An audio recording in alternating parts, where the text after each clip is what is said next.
This video tip is for you diesel owners who are working on your fuel injectors. Maybe you've removed the fuel injectors to bench test them, rebuild them, or you're doing a compression test and you need to get these heat shield washers out of the engine in order to replace them. These should be replaced every time you remove the fuel injectors. They do seal the injectors.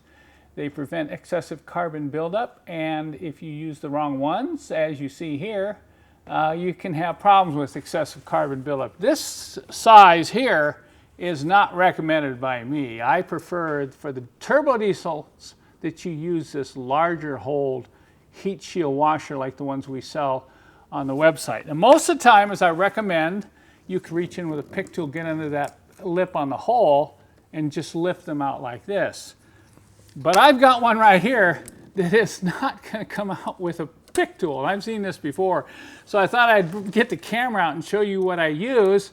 I use another special tool that we make here in the shop. Some of you are going to recognize this because you already have this. This is a dash pull tool made out of spring steel, and you can really pull on this, and it also has that curved little sharp tip that we grind specially to get these clusters out. Now watch as I put that in the hole, and I'm going to grab a hold of the lip and I'm going to jerk.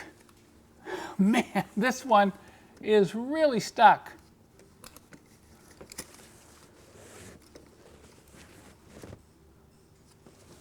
Okay, there we go. Look at that.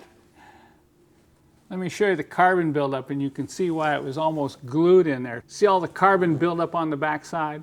So there will be times when these have been in the engines for a long time that you may need to resort to a tool like this in order to get them out of the pre-chamber.